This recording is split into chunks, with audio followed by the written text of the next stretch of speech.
it was 32 years ago that I first got into this field. How did I get into this field? By accident, sort of like the monkey who fell out of the tree. My company, which I had at the time, was involved up until 1956 in very extensive network radio programs, which means dramatic programs for radio nationwide and overseas. And in 1956 we had the choice of whether we converted all the way into television. And so we had started to do so until we discovered a very interesting thing. Now, we had been doing these radio programs for many years, and what we discovered was that it was like seeing a movie all over again. It was this is where we came in, because we were taking exactly the same thing that we had done 8 to 10 years earlier and putting a picture to it. It was nothing more to us than radio with a picture. So we did not think that we wanted to go through this all over again. There must be something better to do than to go into television. And we had already 2 quiz shows in television and found that this was nice, but there must be something better. So as the head of the company, and knowing in American language, we have something that says you pass the buck. The buck ends with the president of the company, the responsibility, as does the authority. So I decided we would try something else. And being very professional in sound, we naturally began to think of some way to use sound as a new means of a new direction for our company. And what we first came up with and started conducting and in our research and development division of our company was how to help people learn while they are asleep. Very interesting parable that all the way back in 1956 we started conducting studies how to do this. And the first problem is how to get people to sleep. Because you can't take a subject and say, now go to sleep. You have to, and you do not want to give them chemicals or drugs to go to sleep, because that won't serve the purpose. So we began to use sound to help people to get to sleep. And that's how we first began to get into the technology of what we have since become. But along the way, a very interesting thing took place. In that research pattern, I was the chief subject because I demanded it, because I was very curious. So as the chief subject in all of these patterns of finding ways to help people go to sleep by sound use,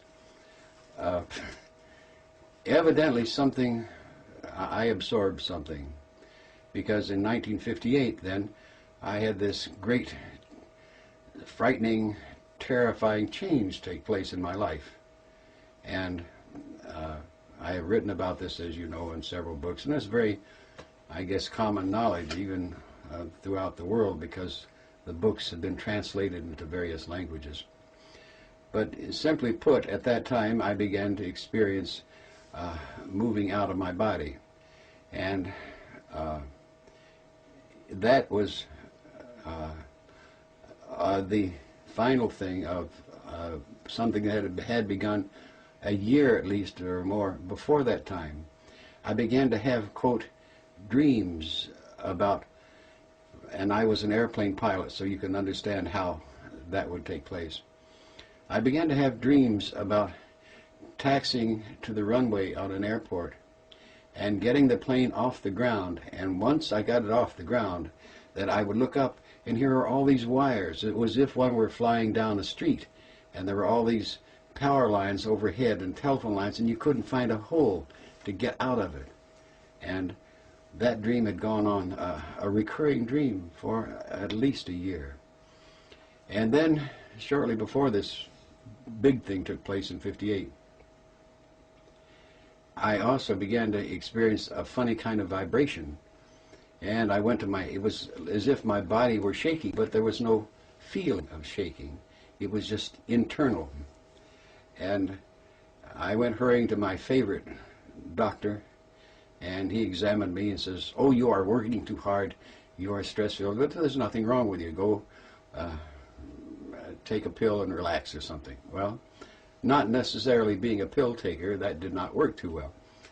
But in any event, after many times, like 25 or 30 more times of experiencing this vibration, I thought, well, and fighting to get out of it is the point. I just pull myself away from this vibration. The next step was, well, this will never get anywhere. I'm too frightened about it. If it's going to kill me, let it kill me.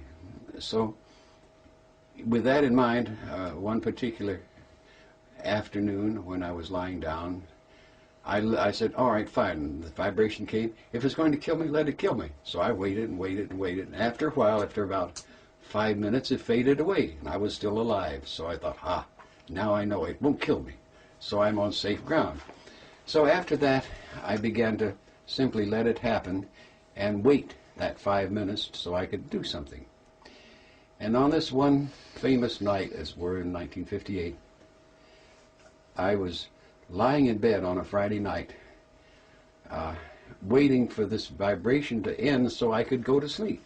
And as I was lying there thinking about what I was going to do the next day, while this vibration got through doing what it was supposed to do, I was thinking how nice Saturday morning was going to be, because we had had what we call a cold front come through, and there would be strong northwest winds, and there would be great thermal action. So, being much into sailplanes and gliders at that time, the soaring was going to be tremendous. And as a result, this was my sense of great joy and anticipation as I was waiting for this vibration to end. And as I waited and waited and thought how nice this is going to be, suddenly I felt something bumping against my shoulder. And that, of course, is part of the history when I discovered that what I was bumping against was the ceiling of my bedroom. And that bumping turned around, and I did not know where I was till I saw this funny sort of a fountain coming out of what I thought was the floor. And I thought, where am I? This is a funny kind of dream. And I looked more closely, and I thought, there's something terribly wrong. This is not a fountain. This is the chandelier, the light fixture coming out of the ceiling. So I looked around, and sure enough, down there in the bed below me was my wife lying in bed, and beside her was a man in bed. And I says, what kind of dream is this? This is a strange dream. Who would I think of who would be in bed with my wife? And I said, I can't resist finding out. So I moved a little closer, and then this great shock came over me, because the person in bed with my wife was me. And then the fright came, the terror. What am I doing? Am I dying? Let me get back quick, something. So I went through the air like this, swimming through the air to get back to the body. Pang, got back in the body. That was the first time that I, in turn, found out. And then very quickly I sat up, and everything was quiet. My heart was racing because I was excited, but everything else was fine. My wife's asleep, quiet, nothing, no problem. So that is exactly how it began, all the way back in 1958.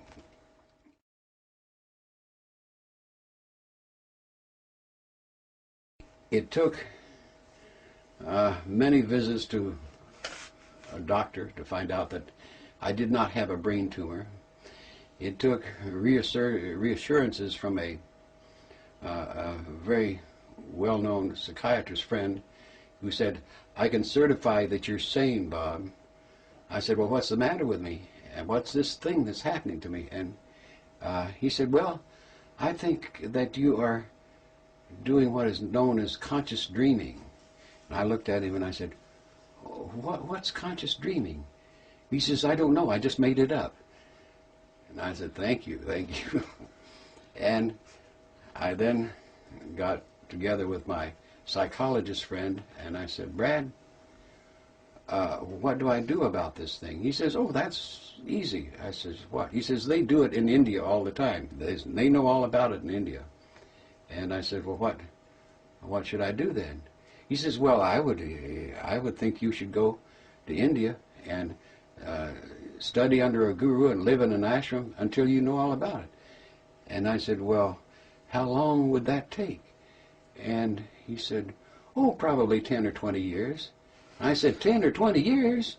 What about my business? What about my mortgaged house? What about my wife and my 2 children? He says, oh, this is important. And I looked at him very in the face, and I said, Brad, if this were you, what would you do? And he looked at me with this eyes. He says, Robert, he says, it's not happening to me, it's happening to you. And he waved goodbye. So that was the response of that beginning. And being of a stubborn variety, and knowing that I did not have a brain tumor, knowing that physically I was all right, and the 2 people that I trusted most in the mental health field knew me so well that they said, oh, you have no mental problem. What does one do? So the natural response that I had, in my way of thinking, being a Western mind, I couldn't see going to India and spending 10 years living in an ashram. That would not be very comfortable for me. And also, that's not the way I think. I'm a Western mind. So being very stubborn, what I did is to turn around and establish a research and development division in my company, taking the one that we had and moved it over in this other direction to find out what's happening to me, or find out something, so that I in turn could have some answers for me. So it was a very selfish motivation, and in the beginning it was nothing noble or wanting to help the world or humankind, not that at all. I needed the help. I had a company that could spend R&D funds to do this, and that's how it began. And a footnote, bear in mind that it took a full year after this first took place for me to finally come to the conclusion that this was real, that it was not a dream, that it was not an hallucination, that it actually took place. Because my left brain, my intellect, my analytical part of me had to be knowing this, not believing it. And it took not a great adventure or a great something that took place. It was an accumulation of one verification after another, again and again and again. And after a while I said, myself, my brain, my left brain, my total self had to say, yes, this is real. There's too much evidence. Never mind the world, but for me. Mm-hmm. And that's how it began. Bob, after you began this this investigation into your own experiences, out of your own need to understand what was happening, out of that came HemiSync. Could you tell us how the information about the influence of these sound patterns with the kind of experience that you were researching, how did that connection get made for you? Well, again, first and foremost, I was the prime subject. That we're going all the way back to when I was in New York and had offices in New York and had a house in Westchester County. And I secretly put a laboratory on our property in Westchester because New York somehow felt too noisy. So we had this R&D program built into a 25-acre place up in Westchester County. It started very simply. We already knew how to put people to sleep. So then it began to say, well, what is this and how are we doing this? And we started with a very sound scientific base of using sine waves that replicated the brain waves in the human mind, the human brain, to in turn induce this sleep. Well, it didn't take much more pattern searching to determine that if we adjusted those into areas that we had not looked at before, we would begin to find something else. And sure enough, we did. And it was all the way back there in 1960 that we first began to use what we have called in recent years frequency following response. And that's where that's different from hemisync. It's different from a binaural beat type. This you can hear in open air. It doesn't require headphones to have maximum ability to listen to it. And we use that very, very broadly for a number of years. In terms of the hemisync process itself, the hemisync process didn't really take place until the 70s, and by that time we had moved over to Charlottesville, Virginia, and gotten into cable television, and that was the new thing to do as against radio stations. And we had, through an association with by that time I had accumulated about 8 or 9 different engineers and scientists and doctors in Virginia. And we, as a group, it was nothing, again, mystical or magical, we decided that would be the good way to do it, to create a binaural beat. And that's how hemisync was born. Mm-hmm. And that is, you know how it works, I'm sure. That's by setting one kind of signal, say 100 hertz signal in this ear, and then 104 hertz over here. And the differential, that 4 hertz, is synthesized by the mind, the brain.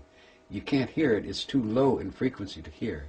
But it is very effective to get that 4 hertz, which is a brainwave frequency, into the human mind.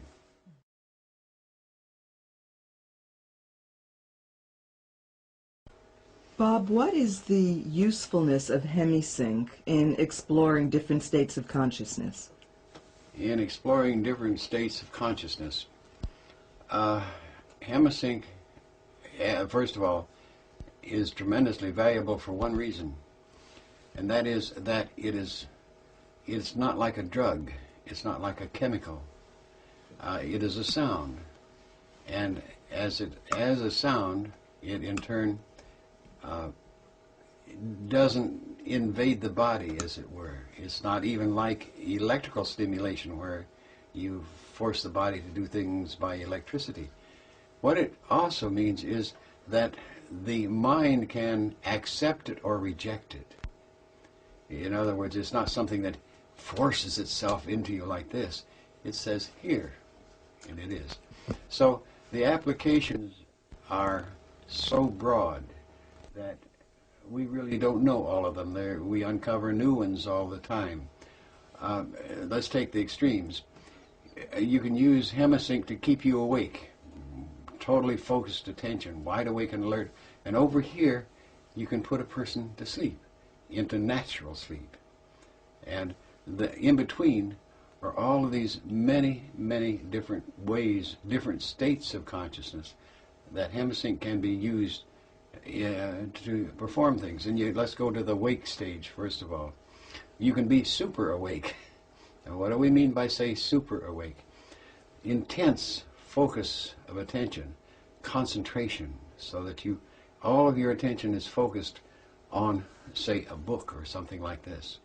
And by that focusing, you achieve much greater retention and much greater understanding just as you do focus your attention.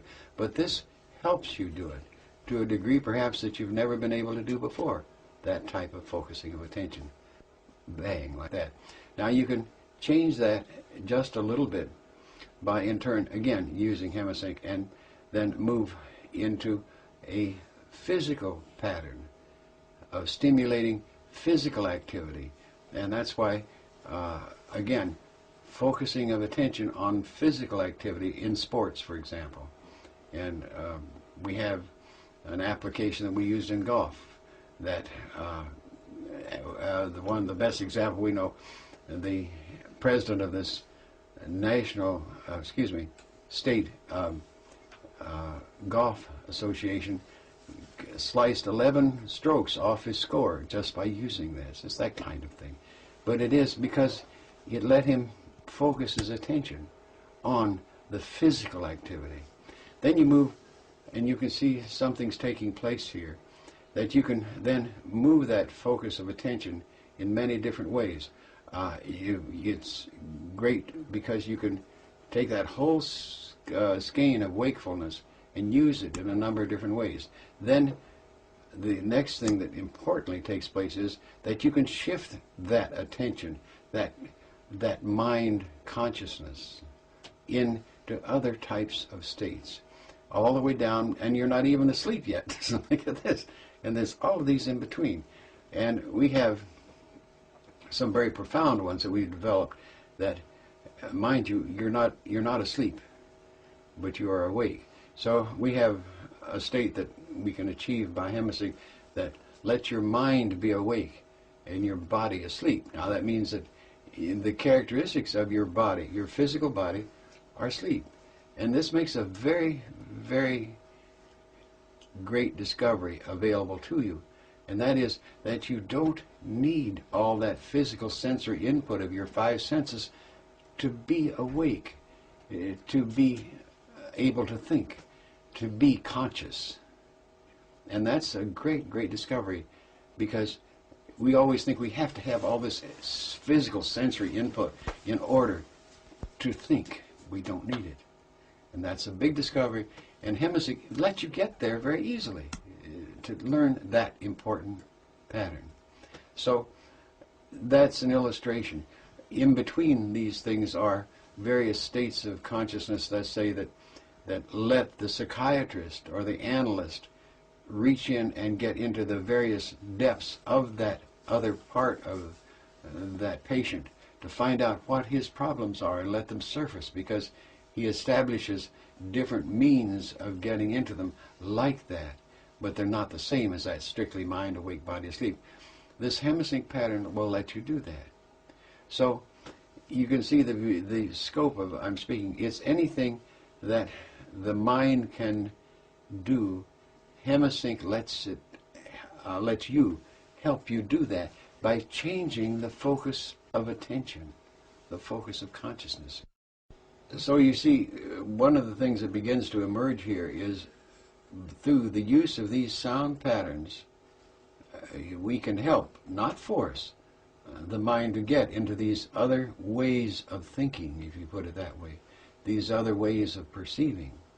And as I'm prone to say, that the whole concept that I found in out of body is past this wall we call sleep. Because we think of sleep as unconsciousness, and we have all these other forms of being unconscious, and sleep is the most common of those unconscious states. So what we're doing, utilizing this Hemisync, is to let the individual have, for the first time, control over his consciousness. And in relation to that, one of the key things that we have found is that this can, once we help a person learn this particular state, he in turn is as if he can restore that at will. He can, he has a memory of it, and he can recall it. It's as if you can recall when you were, let's say, dancing in the dark, if you want, or whatever, that you can recall it, and there it is again. So if you have a given state created by Hemisync, you remember the effect, and you can be that again. Very important. So if you take that perspective, you can see that there is no limit, and steadily all the time there are various uses found for this different pattern, and there are multiple patterns. We're so far beyond just one little signal doing something. In our latest approach to it, what we had as one signal is now 7 signals.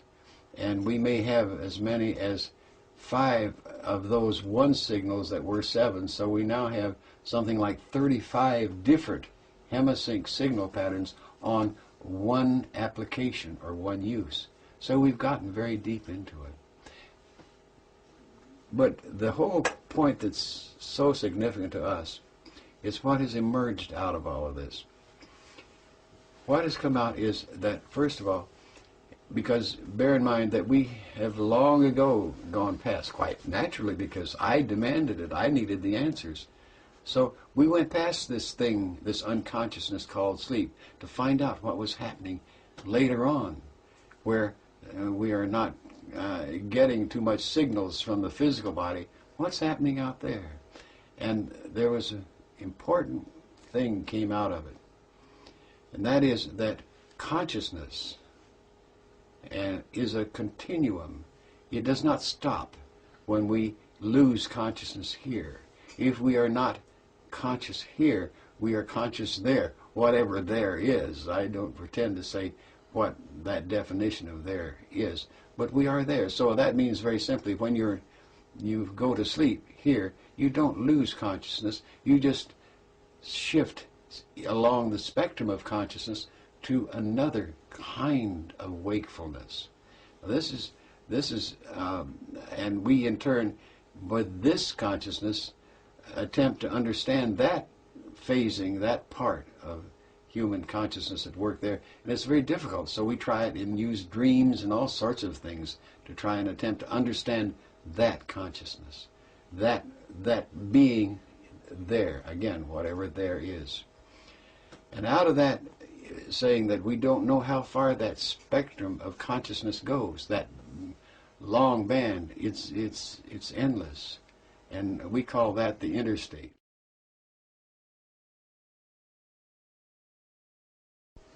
What are we doing? Well, you see, that's the important thing, is we let our left brain get into the act and say, what are we doing? We let our intellect, not just our imagination, but our intellect get in and say, what are we doing? Well, we finally got around to thinking we have a pretty good way of defining, of stating what we're doing. And that is that we as humans, and let's take the simple ratio of here we are now, and we are focused our attention in time-space, and we are very much, say, if you were watching this particular film, you would be focused your attention here. And that is that type of phasing. We are in phase with time-space. Now, if you don't look away from the TV or something and are thinking about what you will do tomorrow morning when you get up, you are a little bit out of phase because you're not concerned with this here now. You are thinking and doing nothing but thinking. And when you do that, then you're a little bit out of phase with time-space. So you can get the patterns of phase relationships. You're still here, and your consciousness is not only here in your physical self, but you're a little bit out of phase.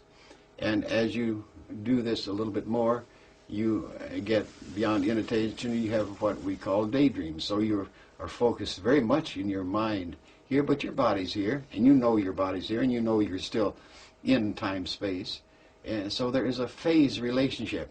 Say 60% of you is still in your physical consciousness, and 40% is over here daydreaming somewhere.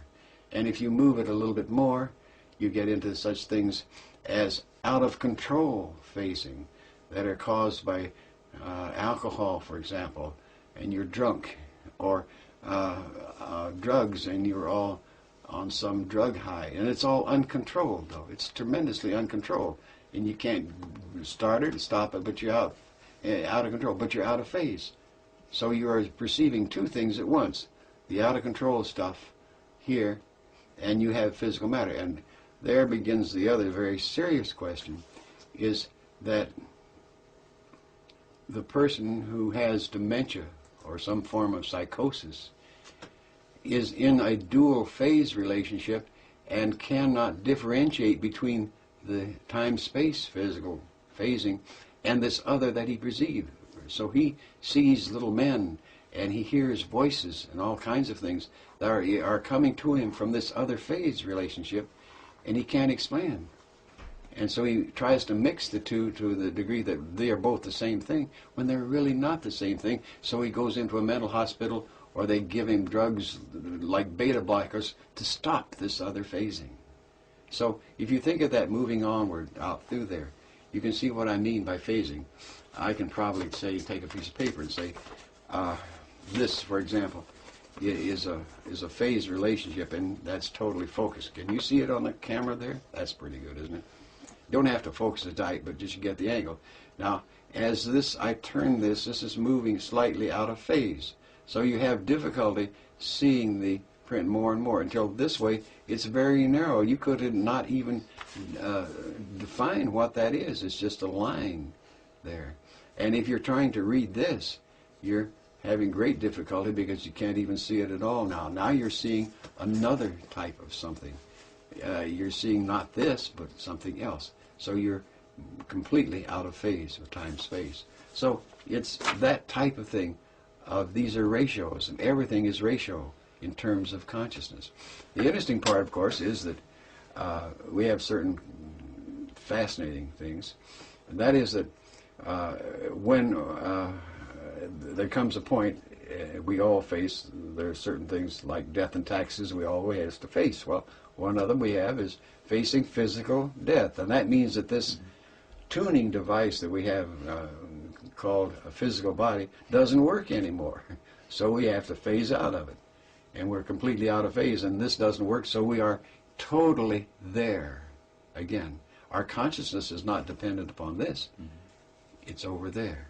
And being over there is, again, a reality. And this is the thing that you begin to understand the more you get into this, that there is other realities which this mind that we have, this human state, can be conscious over in these other areas.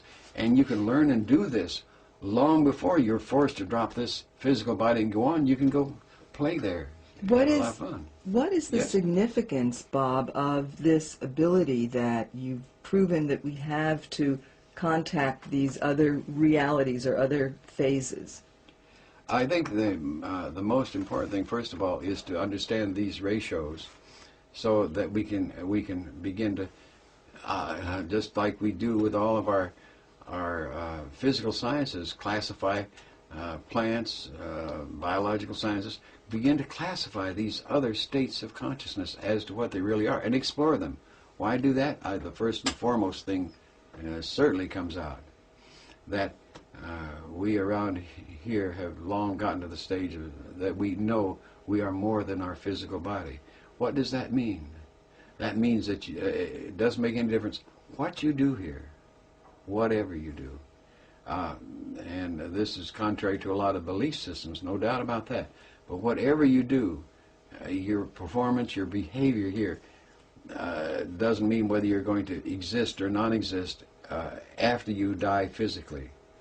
You can be a wonderful saint, or you can be the cruelest person you can think of, but you're still going to survive physical death. That's an automatic thing. And this process lets you begin to know that. Not believe it, but know it. And there's a great difference between believing and knowing, a huge difference. You can listen to me and say, I believe you. But if I give you the tools so that you can find this out and say, oh yes, now I know it, think of the wonderful freedom that it would give you to know that you survived death. Not believe it, but know it. Look how that would affect your life, that if you know that you survived physical death. This is one of the things that's very common in the use of hemisync. Eventually, people get to that knowing stage. They know that they survived physical death. It's great stuff. Because that lets you play here, that lets you live that much more fully, simply because that thing that's controlled you so much in your life, the fear of death, no longer exists. Bob, given what you've been saying, what is the purpose of our playing here? What are we here for? Well, that's absurdly easy. And I say absurd because it's so apparent once you begin to look at it with what I call a different overview, from another perspective. Look at it. It's best described as you come here as a vortex of energy, and I might add as an alien to this Earth life system. you don't belong here. So you try to change it. Humans try to change it. They don't like the way trees are planted, so they plant them in rows when this system says do it this way, and they wanted a nice tree. That's typical of humankind.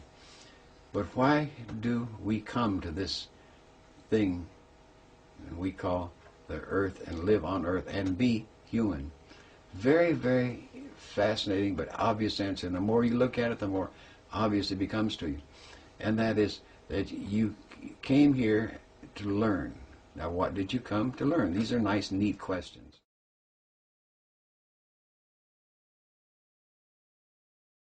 What did you come to learn? You came to learn a measurement system. This is a system of opposites, of polarities, and we quickly give them labels like positive and negative, good, bad, these kinds of things. We learn this measurement system, very important. We learn it, the system of measurement, and a great system of measurement that we learn is pain, pleasure. And we know, how in the world could you know pleasure if you didn't know pain? The most boring thing that you could do is have a very even life with no pain or no pleasure. You couldn't stand it. You've got to have these, and we search for those pain and pleasure things. We go out of our way to do it. So if you think in terms of the whole concept of living here to learn measurements, now that's the first. The second is very interesting, is that you learn to manipulate energy. I move my arms like this, my hands, I move my eyes and so on. I'm manipulating energy to do that. That's a use of 5 or 6 types of energy that let me move my arm. And we learn these very automatically. And I can tell you from deep personal experience that that simple ability that we take so much for granted of learning to manipulate energy is incredibly valuable in other energy systems. You'd be amazed how much value that we think are ordinary things. Keeping your balance, for example. We automatically learn how to stay balanced in this gravitic pattern. But over there, it's wonderful. You can use these kinds of things. So these are the 2 key things, but the most important thing of all. We came and we come here to learn and acquire an intellect. It's strange. An intellect. We acquire, intelligence is not enough of the word, an intellect, an analytical ability. We come here to learn that. We use the metaphor left brain. We learn to acquire a left brain by living here and being here. That's the real valuable tool that we come and pick up. So you think that combination puts together a being that is a super being, and that's true, except a terrible thing happens, as they say, on the way to the store. We think we come and learn this, and we think we will go and take off and go back where we came from. And I can say without any equivocation, no reservation, no conditioning, that everything, what little, and is not much, I assure you, that I might have achieved so far is totally due to the imposition of my intellect upon what was taking place. Instead of just flying around in the out-of-body state, after I knew it wouldn't kill me, I got curious. And the intellect got curious. What's going on here? What is this that's taking place? That was the difference. That brought the whole thing into focus, into patterns, getting my analytical ability at work in it. And what little growth is due to that. Now, the funny thing is, so now we gather all these things. We gather our intellect, our measurement, knowledge, our application of energy, and we're all, as I like to put it, going home with all this bag full of goodies, as it were, to take home and show the local boys how much you've learned and what you can do. The only problem is that when we do this, we forget something that happens as, again, on the way to the store that we don't expect. What's that? Well, if you know about it, then you can have fun. It's where you don't know about it is where it gets dangerous. And that is that we become addicted to being human.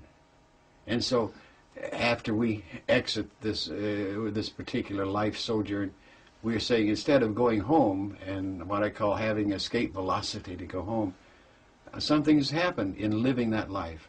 We've picked up a load factor. There was friction along the way, and that represents it. So instead of moving out and having escape velocity, we start turning along that, and it's our decision, no one else's. That's the important thing. Our decision. We say, well, I think I'll go back just once more. And this next time, I think I'll be a male instead of a female. That ought to be more fun. Just once more, and then I'll go home. So what happens is, instead of moving this way, we loop around and go back being a human again, and go back and have another human experience, another lifetime. And we come out again, and we're already this time. But this time we've had even a greater load factor, don't you see? We've slowed up a little more. We haven't got the speed that we did. We have a greater load, and so we're now in orbit, and we have a decaying orbit, because when we come up around the orbit like this, instead of going on, we say, oh, I got to go back because I've never seen Paris, and I'd like to go to Paris for once in my life, and I'd like to just go there. So whole purpose to go back and live again so that I can go to Paris. And I've heard so much about Paris, I want to go to Paris. So I'll go and live again so I can go to Paris. And as you can see, each time you pick up in each succeeding lifetime a greater load factor, so that as you go through this, your orbit decays more and more as you go through this, living these successive lives until you get locked in tighter and tighter and tighter, till you are locked in being human so tight that you forget where you came from. You've lost all of the desire to even depart and go home. You've lost it all, because this is so overwhelmingly addictive that you can't think of anything else but this time, space, physical matter, all the things that take place in there. And no matter how hard you try, you can't get away from it. And the reason being, there's no law, but when you, quote, die, and instead of going home, you make the decision. There's no law that says you have to stay here. You are the one who says, I gotta go back. I didn't eat enough steaks. I didn't have enough strawberries. I didn't have enough children. All these kinds of things. Or I didn't have enough sex. Which is anyway, that's how we lock in as being human. In so doing this, now the next trick is, well, what happens? Well, why don't we recognize this more and more? Because we are so deeply addicted. So we develop an excuse, which you call belief systems, to rationalize this process. But it's all done in this local traffic human terms. This is the difference. As a result, somewhere along the way, you begin to find cracks in the belief system. You begin to find reasons that don't work quite well. That's the analytical thing coming into it. It says, hey, wait a minute, something wrong here. This doesn't work out. 2 and 2 makes 6. No, wrong. Try again. You begin to find out that there are some holes in the cracks, and that's when you begin to regrow and begin to, so that successively you begin to start on your way out again, and you begin to have a higher and higher orbit as you learn more, and in these successive lives, till finally you got escape velocity, and then you do go home. And that's what it's all about. Bob, are these very provocative ideas the result of your own analytical human mind, or is this information that has come from some source outside of your human mind? Well, that's an interesting question. I would say probably, I can't give you, I'm prone to make percentiles, and I don't know as I can give you an appropriate percentile. It is a combination. Obviously, through the years, I've developed a lot of non-human friends.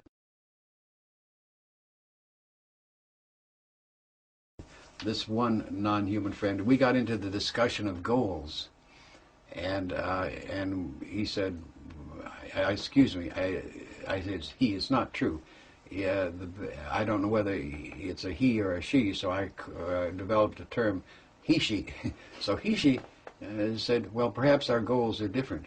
And I, in turn, said, well, I wouldn't think so. And he says, well, he-she says, well, what is your goal? And I, thinking to be very noble and very spiritual, I said, well, my goals are dedicated to serving humankind. That's what I want to do. And she said, yes, that's a very noble goal, but there are other goals. And with that, I tried to find out. He says, well, there are other goals. That was a nice bait, a lure. And that got me curious and say, well, what other goals would there be? I thought that was a very noble goal. And this great enlightenment came to me months later, years, who can tell, that there was another goal, and that goal is the one I was just perceiving, to go home. And I thought, what a wonderful idea it would be to go home.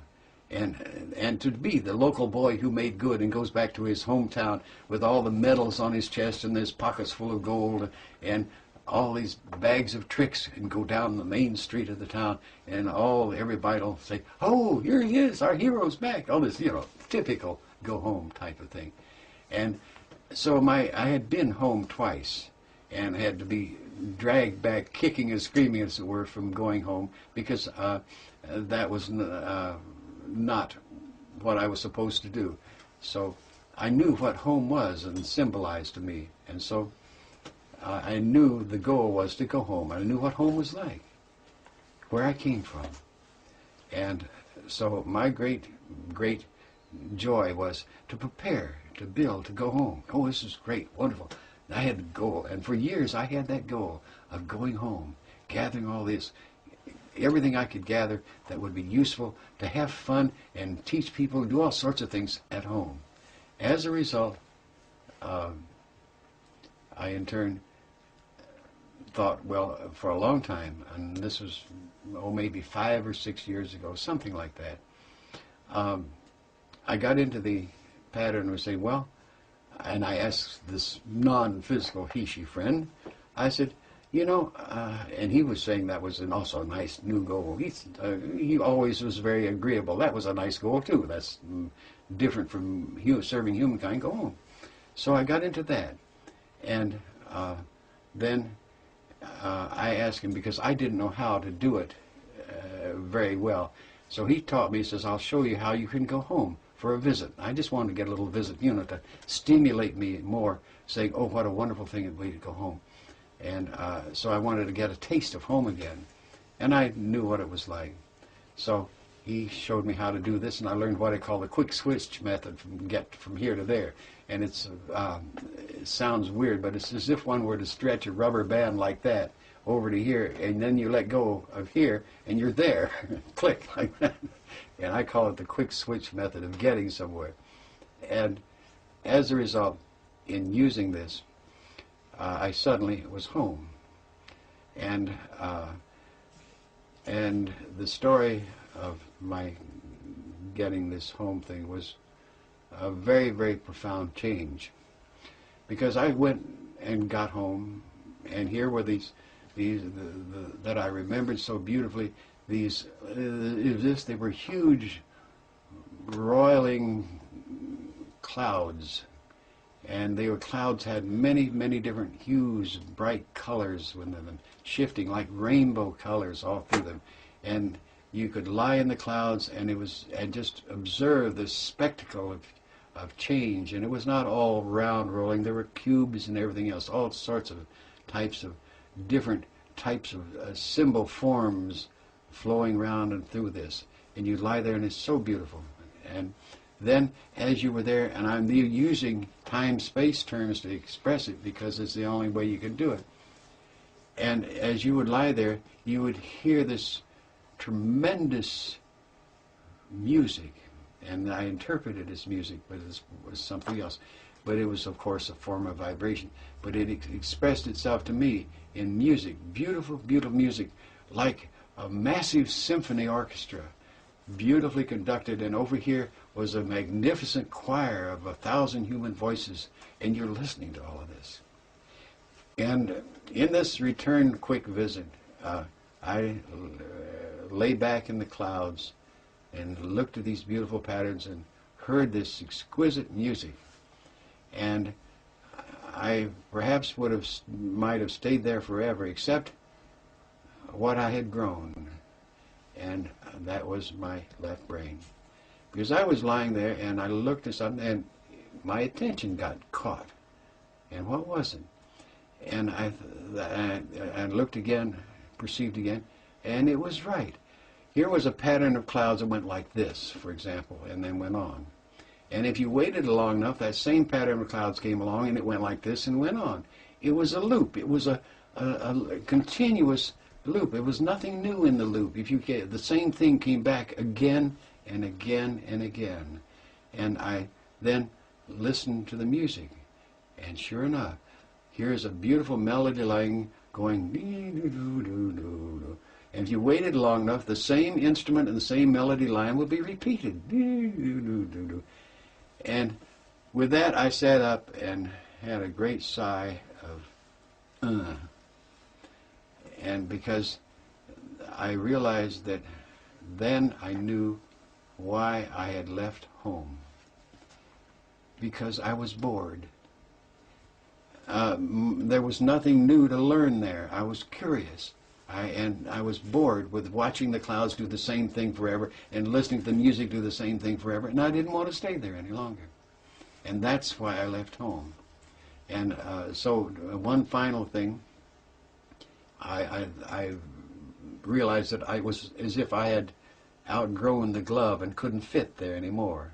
And to be sure of this, because it was an overwhelming sadness after having devoted years of anticipation to going home. I went back and down in, and here's what I call curls, which are children playing games. And I had all these new games that I had learned being human and tried to teach them. And they says, we don't want your games. We got our own games. We don't want. I said, here's the new ones. We don't want new games. And then sadly, I left. And I realized then that I truly had outgrown home, and I couldn't go home it wasn't possible for me to go home. So that goal was closed off. And so I suffered quite a bit of depression from the fact that that goal was closed off to me. And to go back and serve humankind was nothing. I couldn't go back to do that. So that left a big vacuum. And I could go on and tell you much about that vacuum, but I did find another answer, obviously, after quite a long pattern.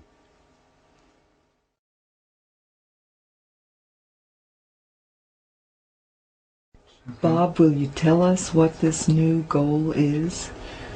Well, it wasn't quite that simple. The new goal that reawakened me out of this was, as happens, I met another friend. And this other friend, I gave another type of name to simply because of the fact that I could not, how to put it, I couldn't understand him in any him. It's a he, she again. And I didn't want to use the he, she name, so what I called this new friend was Inspect, short for intelligent species, which meant that I was not an intelligent species. And a very, very deep and warm relationship developed with this non-physical being, and I never saw him in a physical form. He didn't have a form. He was just an energy. And we had, and that went on for a number of years, until suddenly, I must say there's another part to that. And I asked where his home was. And he said, would you like to go on the way to my home? And I will show you.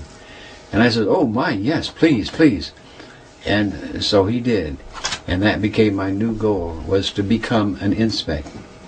One of this, because the exquisite, all the things that we express as being idyllic, love, joy, relationships, all these type of melding, of unification was expressed when I went and just on the edges of this Inspect's home. It was a beautiful, beautiful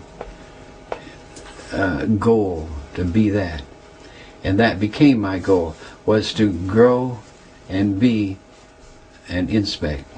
And my plans all shifted to go to that state of being. And this inspect gave me so many different beautiful things, such as escorting me into the future to see my last time around as being human, this kind of thing. Until one day, one night, one afternoon, I've forgotten exactly when, the inspect in our particular meeting place, which was outside of time and space, said to me, "This is our last meeting."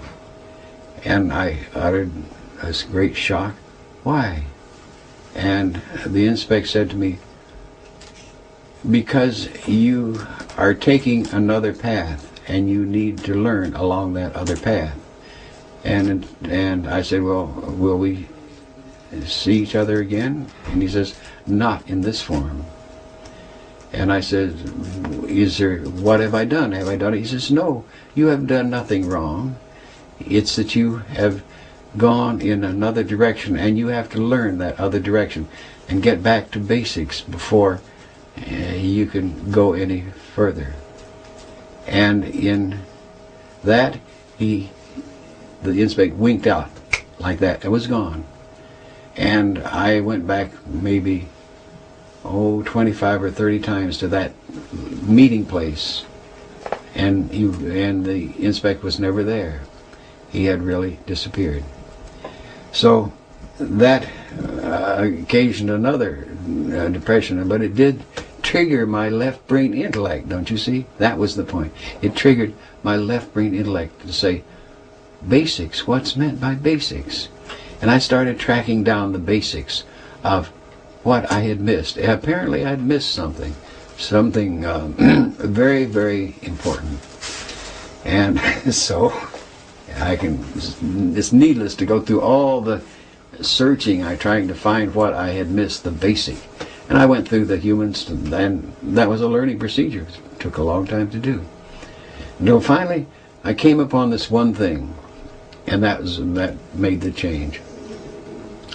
And that one thing was that many years ago, about perhaps if we go into time, I will say in somewhere in the 60s, because of this consciousness, this I, this mind, didn't know what to do with this out-of-body activity, had no idea what to do with it. So what I did is I used a phrase, a term, an idea that we have as humans, that we have a total self. I don't like the word soul because it doesn't seem to fit. So I thought, I don't know what to do with this. To keep conducting experiments and going from Virginia to California was ridiculous. And how many times can you go to Mars and to the outer planets? There's just more of the same. And so what I did, I finally said, wait a minute.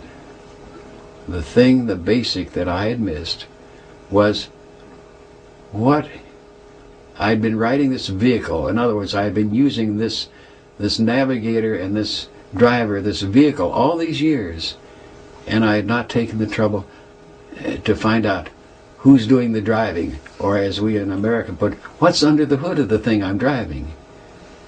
And so I did. I began saying, that is a basic. And in looking at that basic, I opened a whole new pattern of finding out what that answer was. And that's a long thing, but that in turn did move me in a totally different direction and brought me to the knowledge that anything that I could conceive of now as a goal was inadequate to what the options or the availabilities are after I have graduated as being human. And that is the limitation that I see that humans place upon we, and I was a part of it, probably still am as a matter of fact. We place upon ourselves by our belief systems. We think there's only certain things that we can do, quote, after we leave here and are non-physical. We forget these other very simple patterns, that these are all based on local ideas, local ways of thinking and doing. Or even what we call intelligence is only a very human system of measurement. And here are all these things, and they suddenly, by this process, opened up to me to discover what the graduate human, the being who graduates from this human system of learning, can be. And that's what I mean by when I say go on the interstate. The goals are so spectacular, so far beyond anything that we can even consider, that they are prime targets for anyone who has curiosity, which I do. Prime targets who of the scientists to get into something where the real action is. You run out of action in time, space. There's a limit, but there's no limits in this. In this whole spectrum of consciousness that I say, that's what I'm talking about. How far does it go? I don't know how far it goes, but I do know one thing, that one of the routes that you can go, and that was one of my explorations, because I went and explored all this to see these potentials. One is that one route that you can take, and you can see the source of this, and this is a lot of the humankind. We all have a yearning, and that we express it in the desire to go home. We express it in our going outward, in affinity, looking for other intelligent life, looking for things out in the universe, all these kinds of things. But the real part of it is we really want to do this key thing. We're looking for something else. And what we're looking for is the thing that's built into us from the beginning. And that is that, and we express it in our religions, we would like to go meet our Maker. Now, all I can tell you is that at the very least, because this could go on for a long, long time, I know how one could get on the interstate to go meet your Maker. And all I want to do, I have not met that Maker yet, but what I would like to do at some point, and that totality of me, and that's another story, we would like to go and, quote, not prostrate ourselves at the foot of our Maker, but let's say to shake that Maker's hand and say what a magnificent engineer he is, what a beautiful designer he is, she is, he, she, and go get into a new game with the Maker. And that's only one of, and it seems, endless options that one can take. You can be a Maker yourself if you want. What you learn here are the basic tools.